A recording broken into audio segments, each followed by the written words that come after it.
All right, newbies, what's going on? I'm going to show you here. I cleaned up the tank a little bit.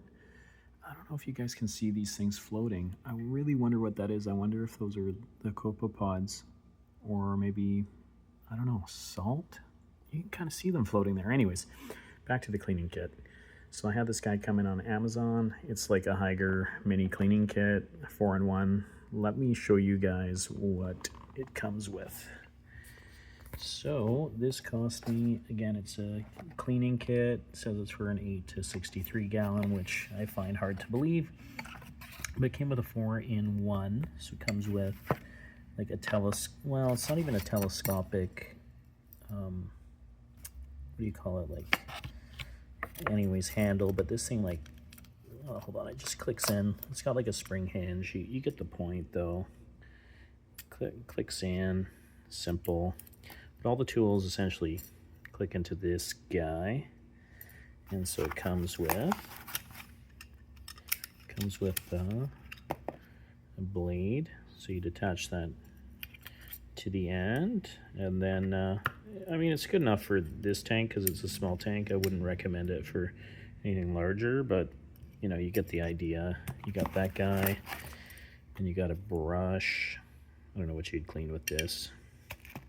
But I ended up using this guy on the side of the tank, and so yeah, it didn't work too bad because I was starting to show some brown on the interior and also kind of like the exterior. And from my understanding is you want to keep things as clean as possible so that things don't get out of control. But to be honest, I'm like, see, if you look here, you can kind of see some browning. I don't know if that's the beginning of the ugly phase. This is strange. Got a couple of hermit crabs just hunkered down there. Oh, I don't know. That red leg looks like it's upside down there. I don't know if you guys see that. Where is that guy? Okay, so there's that guy.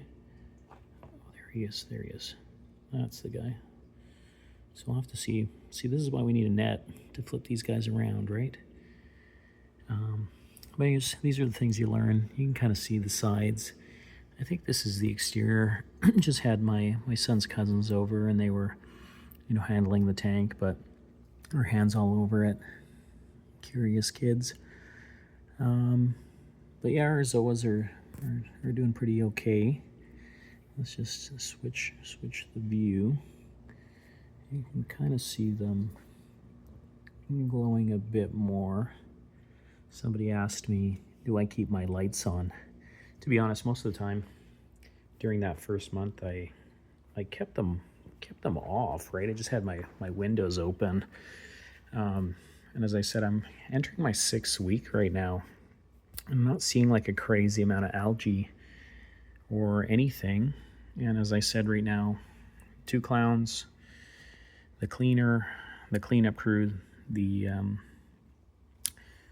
hermit crabs you saw in the back there. We got 2 blue legs, 2 red legs, and 2 Mexican ones. And then we had our yellow goby hanging out in here, and then the pistol. You can kind of see him, he's tucked away. So the pistol shrimp's probably in there. There you see his shadow.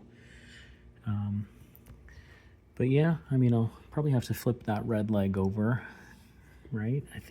I don't know, maybe we'll come back and see if he's flipped himself. But you know, oh no, maybe the hermit crabs are eating the astral snail. Maybe that's what happened. You know, I actually saw this astral snail flipped upside down, which is like that conical shaped snail.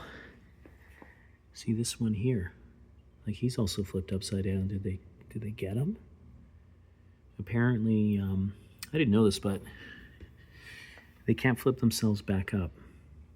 So after I cleaned the windows, they're not sticking on, or sorry, the siding, they're not sticking on quite as nicely. So maybe that's why they're upside down.